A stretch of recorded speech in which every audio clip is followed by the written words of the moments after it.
नमस्कार, मी अक्षय तुम्हा सर्वांचं एडियन बातमीपत्रात मनपूर्वक स्वागत करतोय।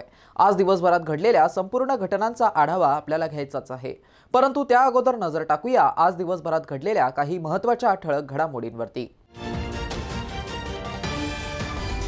स्वतःचं आणि हक्काच्या घराचं स्वप्न साकार करण्यासाठी सक्रिय सहभाग घ्या, पालकमंत्री संजय शिरसाट यांचं प्रतिपादन। तर छत्रपती संभाजीनगर शहरात आजपासून मराठा आरक्षण चिंतन आंदोलन, मराठा आरक्षणावरती कायदेशीर सादरीकरण करावं यासाठी रमेश केरे पाटील यांचं उपोषण। आता बघूया सविस्तर बातम्या।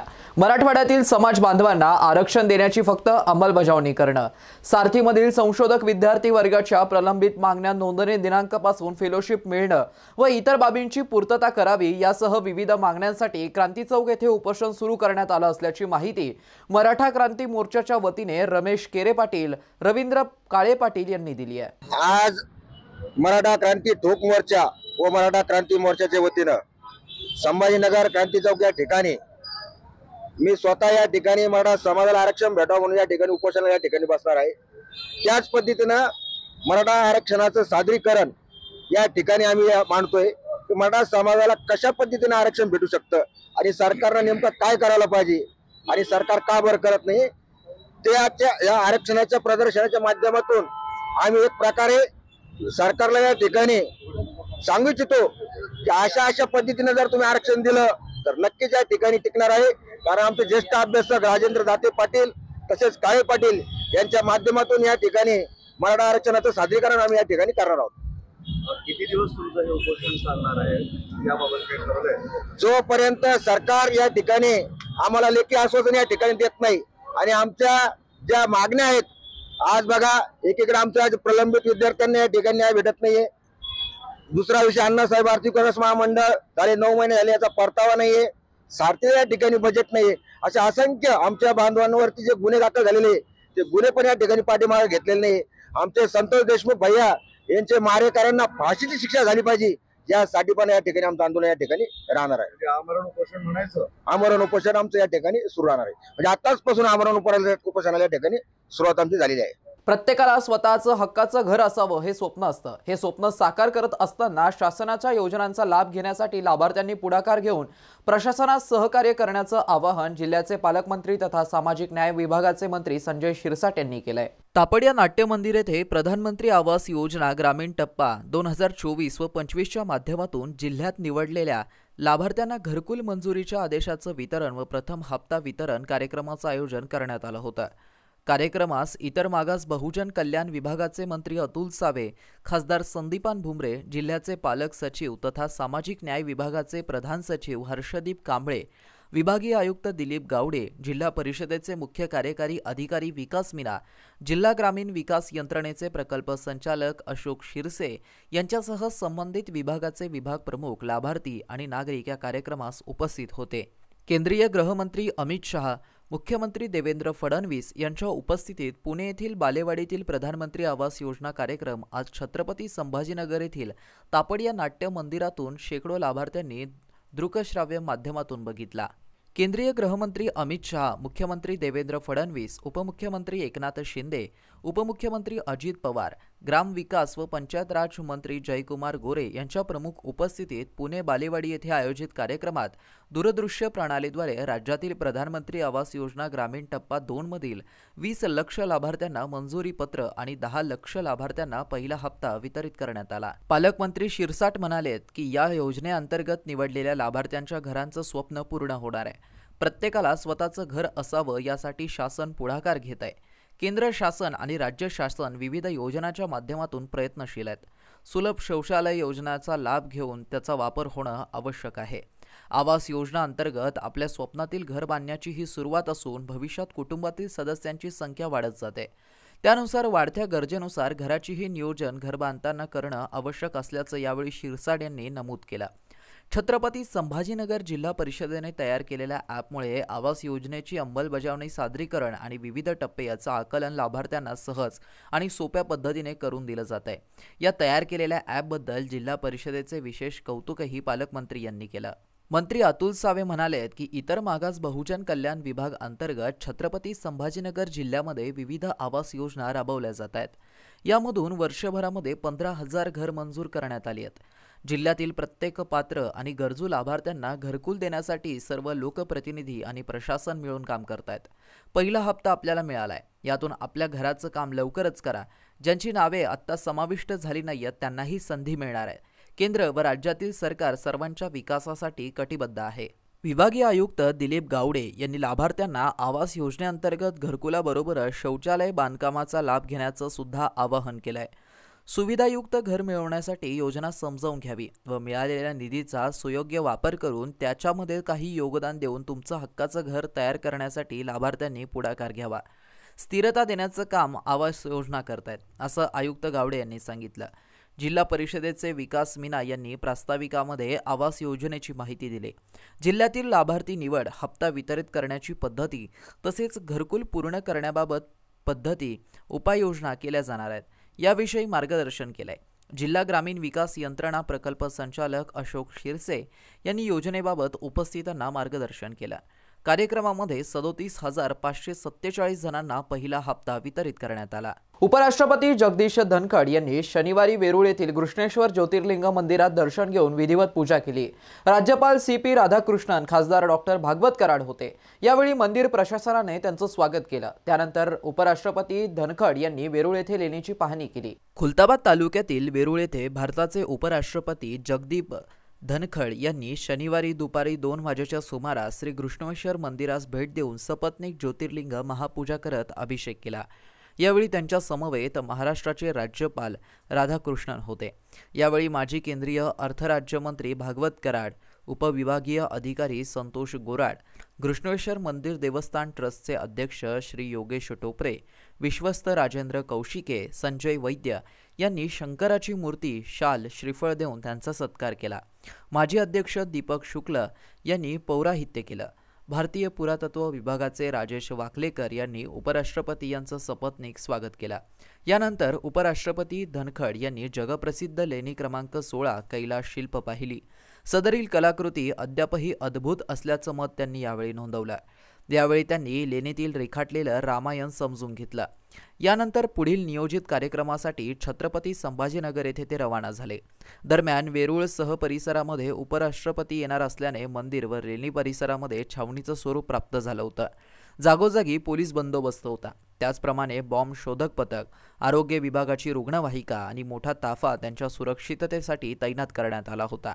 विशेष म्हणजे गेल्या अनेक महिन्यांपासून मंदिर परिसरात घाणीचं साम्राज्य पसरलं होतं। अनेक वेळा मंदिर देवस्थानाच्या वतीने गटविकास अधिकारी प्रकाश नाईक यांना या घाणीचं साम्राज्य संदर्भात सांगितलं होतं, मात्र याकडे दुर्लक्ष केलं होतं। विशेष म्हणजे शनिवारी उपराष्ट्रपती घृष्णेश्वर मंदिराच्या दर्शनासाठी येणार या निमित्ताने अनेक महिन्यांपासून साचलेला कचरा अवघ्या 24 तासातच गायब झाल्याचं दिसून आलं। उपराष्ट्रपतींच्या आगमनाच्या पार्श्वभूमीवरती श्री घृष्णेश्वर मंदिर परिसरातील अनेक महिन्यांपासून साचलेला कचरा अवघ्या 24 तासात हटवण्यात आला। जिल्हाधिकारी दिलीप स्वामी यांनी गटविकास अधिकारी प्रकाश नाईक यांना परिसर स्वच्छ करण्याचे स्पष्ट आदेश दिले होते। त्या अनुषंगाने वेरूळ ग्रामपंचायतीने तातडीने JCPच्या मदतीने परिसरात पसरलेल्या घाणीचं साम्राज्य काढण्यात आलं। नियमित ग्रामपंचायतीने कचरा संकलित करणं गरजेचं आहे, असं नियमितपणे होताना दिसत नाहीये। ADN साठी तालुका प्रतिनिधी हुसेन पटेल, खुलताबाद। अज्ञात चोरट्यांनी घर फोडून तब्बल 6,88,000 रुपये किमतीची चोरी केल्याची घटना उघडकीस आली असून सातारा परिसरातील सुधाकर नगर येथे ही घटना घडली आहे। या चोरट्यांनी CCTV कॅमेऱ्याची तोडफोड करून घरातील मौल्यवान वस्तू आणि रोख रक्कम लंपास केल्याची घटना उघडकीस आली आहे। सातारा परिसरातील सुधाकर नगर येथे अज्ञात चोरट्यांनी बंद घर फोडून तब्बल 6,88,000 रुपये किमतीची चोरी केल्याची घटना उघडकीस आली आहे। ही घटना 18 फेब्रुवारी रोजी सकाळी 8 वाजता ते 21 फेब्रुवारी रोजी दुपारी 12 वाजण्याच्या दरम्यान घडली। फिर्यादीच्या अनुपस्थितीमध्ये अज्ञात चोरट्यांनी घराच्या कुलूप तोडून आत प्रवेश केला। त्यानंतर CCTV कॅमेऱ्यांची तोडफोड करून घरातील मौल्यवान वस्तू आणि रोख रक्कम लंपास केली। चोरीला गेलेल्या वस्तूंचा तपशील पुढील प्रमाणे आहे. 35,000 रुपये किमतीचा 4 ग्रॅम वजनाचा सोन्याचा तुकडा, छोट्या पर्ससह 4,000 रुपये किमतीचा DVR सिस्टम, 2.5 लाख रुपये रोख रक्कम असे एकूण 6,88,000 रुपये किमतीची चोरी झाल्याची नोंद पोलिसांनी घेतली आहे. या प्रकरणी पोलीस उपनिरीक्षक काळे यांनी गुन्हा नोंदवून पुढील तपासाची जबाबदारी पोलीस उपनिरीक्षक भंडारे यांच्याकडे सोपवली आहे. पोलिसांकडून तपास सुरू असून चोरट्यांचा शोध घेण्यासाठी CCTV फुटेज आणि स्थानिक माहितीचा आधार घेतला जातोय. शहरवासियांना एक सुवर्ण संधी. तुम्ही एखादा व्यवसाय करताय का? मग एडियनवरती जाहिरात करा आणि मिळवा व्यवसायात मोठा फायदा. तर वाट कसली बघत आहात? आत्ताच खाली दिसत असलेल्या नंबरवरती संपर्क साधा. आपल्याला अजूनही काही बातम्यांचा आढावा घ्यायचा आहे, परंतु इथे वेळ झाली आहे एका छोट्याशा ब्रेकची. कुठेही जाऊ नका, पाहत रहा एडियन न्यूज.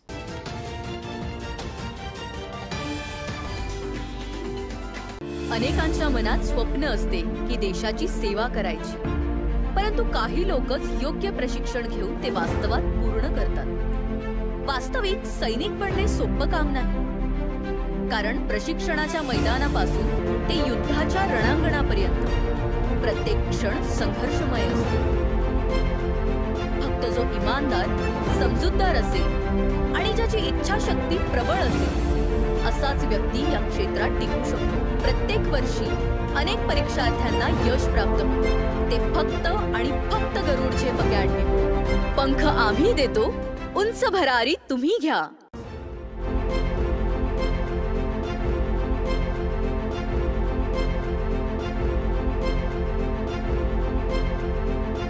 शिक्षण असो किंवा नोकरी, कुठल्याही कामानिमित्त छत्रपती संभाजीनगर येथे येत असाल तर तुमच्या घरगुती जेवणाची चिंता आता मिटली.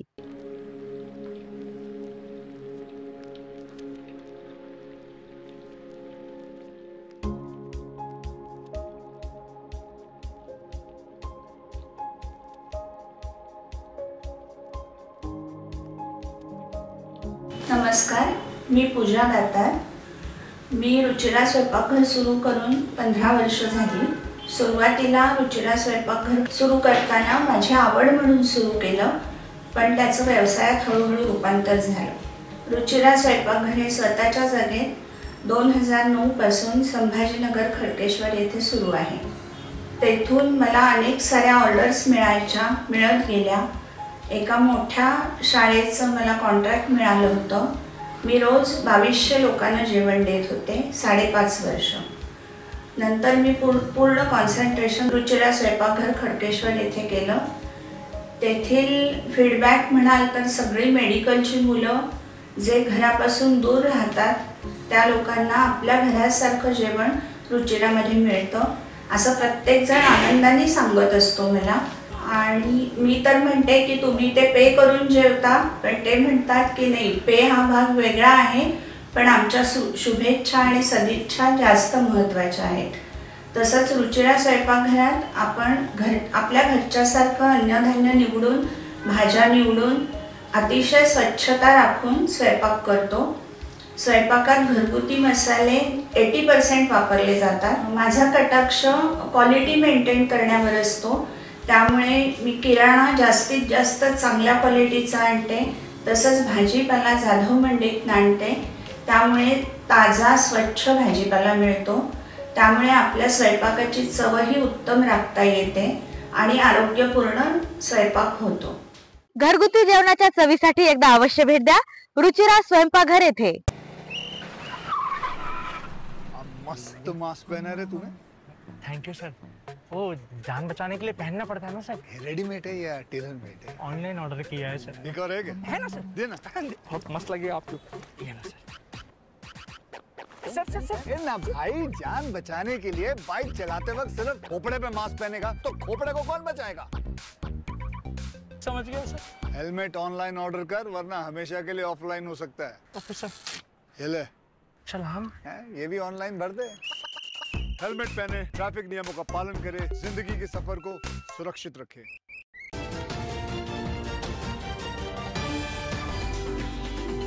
ब्रेक नंतर पुन्हा एकदा स्वागत. आपण बघत आहात एडियन बातमीपत्र. देशाच्या सीमेचं रक्षण करणाऱ्या जवानांना देशसेवेचे स्मरण राहावं म्हणून जिल्ह्यातील प्रत्येक स्वायत्त संस्थांच्या कार्यालयात वीर जवानांचं नामफलक लावावं असं आवाहन सामाजिक कार्यकर्ते व माजी शिक्षणाधिकारी धोंडीरामसिंह राजपूत यांनी शहीद जवान सोपान संतोष काळे याच्या स्मृतींना अभिवादन करताना केलंय। देशाविषयी, मातृभूमीविषयी व देशाच्या सीमाचं रक्षण करून भारतीय जनतेला राष्ट्रभक्ती, राष्ट्रनिष्ठा, राष्ट्रप्रेम व राष्ट्राभिमान जागृत करणारे जवान शहीद जवान यांचा नामफलक जिल्ह्यातील सर्व ग्रामपंचायत, नगरपालिका, महानगरपालिका यांनी आपापल्या कार्यालयात लावावं, जेणेकरून जवानांविषयी व देशाविषयी प्रखर राष्ट्रप्रेम, राष्ट्रनिष्ठा, राष्ट्रभक्ती व सन्मान आजच्या किशोरवयीन तरुणांना जागवावा असं आवाहन सामाजिक कार्यकर्ते व माजी शिक्षणाधिकारी धोंडीरामसिंह राजपूत यांनी केलं। कन्नड तालुक्यातील पळशी खुर्द येथील शहीद जवान सोपान संतोष काळे यांच्या स्मृतींना अभिवादन करताना शनिवार रोजी आयोजित कार्यक्रमात ते बोलत होते। वैजापूर येथील all India central paramilitary forces असोसिएशनचे राज्य सचिव मेजर गौतम अशोक गायकवाड यांनी यात पुढाकार घेऊन पळशी खुर्दचे सरपंच विनोद जाधव यांच्या सहाय्याने गावातील 15 आजी माजी व शहीद जवानांचं नामफलक लावण्यात पुढाकार घेतला। त्या फलकांचं ग्रामपंचायत कार्यालयात अनावरण केलं। त्या प्रसंगी राजपूत बोलत होते। त्यांनी सोपान संतोष काळे यांचं स्मारक ग्रामपंचायतने उभारावं अशी विनंती केली व सरपंच जाधव यांनी ती तात्काळ मान्य सुद्धा केली।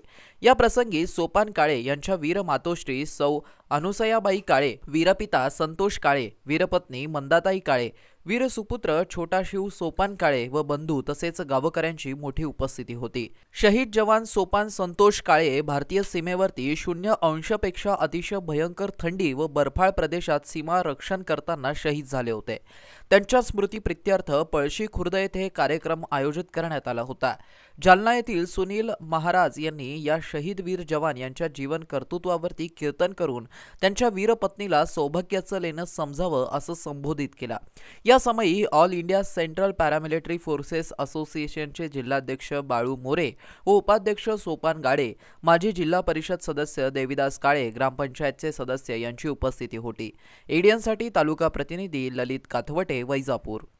रिटायर्ड आहेत आणि त्यांनी या गावाशी सरपंच साहेबांशी संपर्क साधून जेवढे काही या ठिकाणी आमचे सैनिक, मग ते BSF मध्ये असतील, आर्मी मध्ये असतील, IPPT मध्ये असतील, त्या सर्वांची या ठिकाणी नावं लिहून आणलेली आहे। विनंती एकच आहे आपल्याला, मुलांनो, आपण प्रेरित व्हावं जवानांनी। हा देश मोठा आहे, जसं महाराजांनी सांगितलं, आपण मोठे नाही, आपल्यापेक्षा देश मोठा आहे। राष्ट्राचं संरक्षण, राष्ट्राच्या मातीचं संरक्षण, भारत भूमीचं संरक्षण म्हणजे आपल्या मातेचं संरक्षण आहे आणि म्हणून त्याच्यापासून प्रेरणा आपण घ्यावी। इथं 16 आहेत बघा, शहीद सोपान संतोष काळे, त्यांचं नाव आम्ही वर घेतलेलं आहे। ते 2 जे फोटो आहेत, अमोल देविदास जाधव आणि शामराव शिरपत काळे, विनंती आहे सरपंच साहेबाला ते छोटे फोटो मिळाले तर लावून द्या आणि नंतर करता येईल। त्याच्यानंतर वैजनाथ संतोष काळे, NV जाधव, सोपान बालाजी मांडोळे, कैलास तिब्बक काळे, सुभाष सांडू काळे, हे आर्मी ITBP लिहिलेलं आहे। आप्पासाहेब काळे, संदीप रामराव केदारे, संतोष केदारे, समाधान केशवराव केदारे, सिद्धेश्वर जाधव, किरण जाधव आणि रामेश्वर शेषराव केदारे। आणखी इथं जागा सोडलेली आहे, तर म्हणजे तिथं कोणी यावं अशी आमची इच्छा नाहीये, परंतु दुर्दैवानं जर काही समजा झालं असेल तर आपण तिथं नाव लिहू। आणि मुलांनो, तरुणांनो, हा तरुण या देशाचा जो आहे, हा खरा जो आहे तो आधारस्तंभ आहे। त्या तरुणावरच हा जग जगतोय, मी सत्य सांगतोय। पण तरुणांनो, आपली संस्कृती विसरू नका, भारत मातेला विसरू नका, सोपान भाऊला विसरू नका, त्यांच्या माता पित्यांना विसरू नका, हा जोडून विनंती आहे। बॉटनिकल उद्यानातील विद्युत पोलवर असलेल्या उघड्या वायरिंग धोकादायक बनल्या असून उद्यानात येणाऱ्या पर्यटकांना असुविधेचा सामना करावा लागत असल्याचं चित्र पाहायला मिळत आहे। महानगरपालिकेच्या सिडको N8 येथील बॉटनिकल उद्यानात झाडे, लॉन स्वच्छ सुंदर दिसत असल्याने ते सर्वांच्या आकर्षणाचा भाग ठरत आहेत। तर दुसरीकडे उद्यानातील लहान मुलांच्या खेळण्या तुटल्या असून गार्डनमधील विद्युत पोल व DP-वरील उघड्या वायरिंगमुळे मोठा धोका निर्माण झालाय। तरी याकडे उद्यान विभाग दुर्लक्ष करत असल्याने नागरिकांचा संताप व्यक्त केला जातोय। बॉटनिकल उद्यानात महानगरपालिकेच्या वतीने खर्च करून उद्यान अद्ययावत करण्यात आलं। उद्यानात येणाऱ्या नागरिकांच्या माध्यमातून लाखो रुपयांचं उत्पन्न असून सुद्धा सुरक्षा रक्षक नसल्याने खेळणीची मोडतोड झाल्याचं चित्र पाहावयास मिळत आहे। महानगरपालिकेच्या वतीने आयुक्त G श्रीकांत यांनी सिद्धार्थ उद्यानाप्रमाणे शहरातील विविध उद्यानात सर्व वयोगटातील नागरिक आणि लहान चिमुकल्या मुलांच्या मनोरंजनासाठी अनेक उपक्रम राबवून गार्डन विकसित केल्यात। यातील N8 सिडको बॉटनिकल गार्डनमध्ये बच्चे कंपनीसाठी मिनी ट्रेन, बाजूला असलेल्या नेहरू उद्यानात नौका विहार सुरू केल्याने शहरातील नागरिक यांनी भरभरून प्रतिसाद देत मनोरंजनासाठी उद्यानात दाखल झालेत। यासाठी मनपा प्रशासनाकडून तिकीट दर आकारला जात आहे। यातून मनपा प्रशासनाला लाखोचं उत्पन्न मिळत असताना या गार्डन मूलभूत सुविधा मिळत नसल्याने नागरिकांचा हिरमोड होत असल्याचं दिसून आलंय। सिडको येनाट बॉटनिकल उद्यानात मिनी ट्रेन सुरू असल्याने बघण्यासाठी मनोरंजनासाठी मोठी गर्दी नागरिकांची होते, परंतु या ठिकाणी पिण्याच्या पाण्याची सोय नसून असलेल्या पाण्यावर मच्छर आळ्या आहेत, त्यामुळे हे पाणी पिण्यायोग्य तर अजिबातच नाहीये। या उद्यानात काही महिन्यापूर्वी बसवण्यात आलेले खेळण्याची दुरुस्ती न झाल्यामुळे त्या तुटल्यात। त्या परिसरात असलेल्या धोकादायक विद्युत खांबवर लटकलेले विद्युत वायर व उघड्या डिपीमुळे लहान मुलांच्या खेळता खेळता अपघात होण्याच्या दुर्घटना होण्याच्या शक्यता मोठ्या असून उद्यान विभाग याकडे लक्ष देण्यास अद्यापही तयार नाहीये। या उद्यानात एकच सुरक्षा रक्षक असल्याने अनेक खेळण्यांची मोडतोड झाली आहे असं दिसतंय। अनेक उपद्रवी लोक उद्यानात खुल्याम नशाखोरपणे असल्याचं नागरिकांना याचा नाहक त्रास सहन करावा लागल्याचं बघायला मिळतंय। मनपा प्रशासनाला या उद्यानातून लाखो रुपयाचं उत्पन्न मिळत असून सुद्धा या ठिकाणी मूलभूत सुविधा व सुरक्षा मिळत नसल्याने पर्यटकांचा हिरमोड होताना दिसतोय। देशात समता विरुद्ध विषमता असा संघर्ष प्राचीन काळापासून सुरू आहे। आजही सामान्यांना सर्व प्रकारचे स्वातंत्र्य सन्मानाचे जगण्याचा हक्क देणारं संविधान बदलण्यासाठी विषमतावादी आणि मनुस्मृती समर्थक प्रयत्नशील आहेत। त्यासाठी राजकीय सत्ता, धार्मिक सत्ता, साहित्य आणि संस्कृती याचा वापर करतायत। त्यामुळे संविधानाला बाजूला ठेवणाऱ्या हुकुमशाही विरुद्ध संविधानाच्या चौकटीत राहून सर्वच क्षेत्रात उठाव केला पाहिजे असं आवाहन विचारवंत डॉक्टर अशोक राणा यांनी केलंय। ते 19व्या अखिल भारतीय विद्रोही मराठी साहित्य संमेलनात अध्यक्ष म्हणून बोलत होते। 19वे अखिल भारतीय विद्रोही मराठी साहित्य संमेलनाला आमकास मैदानावरील मलिक अंबर साहित्य नगरीमध्ये शुक्रवारी सायंकाळी जागतिक कीर्तीचे प्रबोधनात्मक नाटक शिवाजी अंडरग्राउंड इन भीमनगर मोहल्ला या नाटकाने सुरुवात झाली आहे। तर शनिवारी सकाळी मनुवादी विचारधाराचे साखळ दंड आणि कुलपाने बंधित असलेल्या भारतमातेला संविधानरूपी चावीने उघडून संमेलनाचं औपचारिकरित्या उद्घाटन ख्यातनाम आंबेडकरवादी हिंदी साहित्यिक, समीक्षक, अनुवादक, विचारवंत कवल भारती दिल्ली यांच्या हस्ते झालं। यावेळी विचार मंचावरती संमेलनाध्यक्ष अशोक राणा, प्रख्यात ग्रामीण साहित्यिक व पूर्वाध्यक्ष डॉक्टर वासुदेव मुलाटे, कवयत्री प्राध्यापक प्रतिभा अहिरे, प्राध्यापक प्रल्हाद लुलेकर, प्रख्यात उर्दू साहित्यिक नूरुल हसनैन, सूर्यकांताताई गाडे, शैला राणा, श्याम पाटील यांची उपस्थिती होती। आपल्या अध्यक्षीय भाषणामध्ये अशोक राणा यांनी विद्रोही साहित्य संमेलन ज्या भागात होत आहे त्याला मोठा ऐतिहासिक वारसा असून या भागात सातवाहनांचं राज्य होतं। मातृसत्ताक आणि लोककल्याणकारी सातवाहनांनी विद्या आणि कलेला प्रोत्साहन दिल्याने या भागात बौद्ध लेण्यांची निर्मिती झाल्याचं सांगितलं। संमेलनाचे संचालक प्राध्यापक किशोर शिरसाट तर आभार प्रदर्शन ॲडव्होकेट वैशाली डोळस यांनी केला। यावेळी स्वागताध्यक्ष इंजिनियर सतीश चकोर, मुख्य निमंत्रक ॲडव्होकेट धनंजय बोर्डे यांनीही आपलं मनोगत व्यक्त केला। संमेलनाच्या यशस्वीतेसाठी राज्य संघटक किशोर ढमाले, स्वागताध्यक्ष इंजिनियर सतीश चकोर व मुख्य निमंत्रक ॲडव्होकेट धनंजय बोर्डे, कार्याध्यक्ष खलील अहमद, खजिनदार ॲडव्होकेट के.ई. हरिदास, अनिलकुमार बस्ते, भाऊसाहेब जाधव, समन्वयक प्राध्यापक भारत शिरसाट, ॲडव्होकेट वैशाली डोळस, अनंत भवरे, डॉक्टर धोंडोपंत मानवतकर, वजीर शेख, जितेंद्र भवरे, मधुकर खिल्लारे, सविताताई अभ्यंकर, डॉक्टर विनय हतोले, रामदास अभ्यंकर, भीमराव गाडेकर, वैभव सोनवणे, सुधाकर निसर्ग, कबीर बोर्डे, रतनकुमार साळवे प्रयत्न करत आहेत। एक माणूस म्हणून पैशामुळे अमीर किंवा गरीब होत नाही, ज्याच्याकडे शिक्षण नाही ते माझ्या मते गरीब आहेत असं प्रतिपादन छत्रपती संभाजीनगर महानगरपालिकेचे आयुक्त तथा प्रशासक जी श्रीकांत यांनी आज भारतरत्न मौलाना अबुल कलाम आझाद संशोधन केंद्र आयोजित कार्यक्रमात एका राष्ट्रीय परिषदेत केलाय। मौलाना आझाद यांची पुण्यतिथी निमित्त भारतरत्न मौलाना अबुल कलाम आझाद संशोधन केंद्र, department of English doctor Babasaheb Ambedkar Marathwada विद्यापीठ, लोकसेवा एज्युकेशन सोसायटी यांच्या आर्ट्स अँड सायन्स कॉलेज आणि doctor Rafiq Zakaria centre for higher learning and advance studies यांच्या संयुक्त विद्यमाने आज दिनांक 22 फेब्रुवारी रोजी एका राष्ट्रीय परिषदेचं आयोजन करण्यात आलं होतं। या राष्ट्रीय परिषदेचे अध्यक्ष या नात्याने ते बोलत होते। सदरील परिषदेत मुख्य अतिथी म्हणून मौलाना अब्दुल कलाम आझाद यांची पुतणी हुसनारा सलीम यांची उपस्थिती होती। माजी संचालक BCUD doctor Babasaheb Ambedkar Marathwada university doctor AG Khan, doctor Mazhar Farooqui, principal Azad college यांची विशेष उपस्थिती होती। सदरील परिसंवादाचे मुख्य वक्ते म्हणून डॉक्टर मेहरून निसा पठाण, प्राध्यापक इंग्लिश डिपार्टमेंट बामू हे होत्या। सदरील परिषदेच्या आयोजनात जनसंपर्क अधिकारी Tausif Ahmed, doctor Mustajeeb Khan, doctor Liyaqat Shaikh, doctor Kabir Ahmed, doctor Zartaj Hashmi यांनी परिश्रम घेतला आणि या परिषदेचे कॉन्व्हेनर म्हणून डॉक्टर शेख परवेज असलम, डॉक्टर फरहत दुराणी, वसीयुर रहमान सिद्दीकी आणि डॉक्टर फैयाज फारुकी यांनी परिश्रम घेतला। जी श्रीकांत पुढे म्हणालेत की अमिरी आणि गरिबीचा फरक लोक पैशांमध्ये करतात, पण माझ्या मते गरीब माणूस तो आहे जो शिक्षणापासून वंचित आहे। महिला सक्षमीकरण आणि महिला शिक्षणाबाबत बोलताना आयुक्त म्हणालेत की मुला-मुली कोणीही असो किंवा त्यांच्या शिक्षणामध्ये माध्यम कोणतंही असो, पण त्यांना शिक्षण देणं गरजेचं आहे। आजकाल मी बघतोय की मुलाला इंग्रजी शाळेमध्ये टाकल्या जातं आणि मुलीला मराठी किंवा उर्दू माध्यम शाळेत शिकायला पाठवतात किंवा मुलीला शिक्षणच देत नाहीत।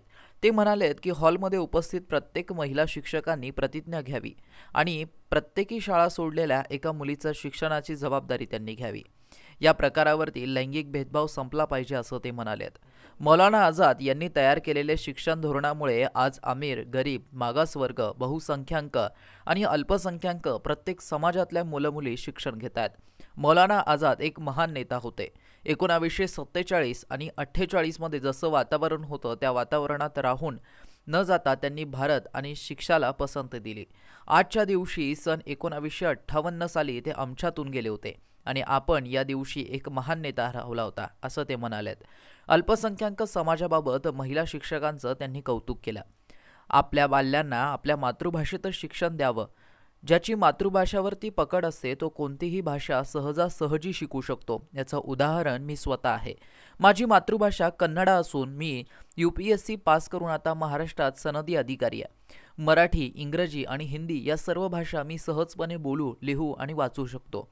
याचं कारण माझी मातृभाषा आहे असं ते पुढे म्हणालेत। मातृभाषाबाबत ते पुढे म्हणालेत की संपूर्ण जगात सॉफ्टवेअर लँग्वेज लिहिणारे भारतीय नागरिक आहेत।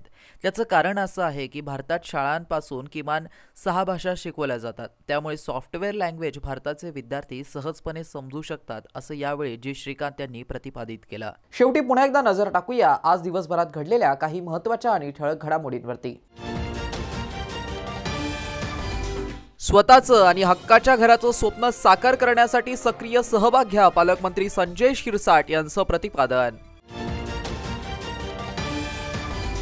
तर छत्रपती संभाजीनगर शहरात आजपासून मराठा आरक्षण चिंतन आंदोलन, मराठा आरक्षणावरती कायदेशीर सादरीकरण करावं यासाठी रमेश केरे पाटील यांचं उपोषण। आणि याबरोबरच हे बातमीपत्र इथेच संपलं। पुन्हा भेटूया पुढील बातमीपत्रात। तोपर्यंत पाहत रहा आपल्या हक्काचं बातमीपत्र ADN न्यूज।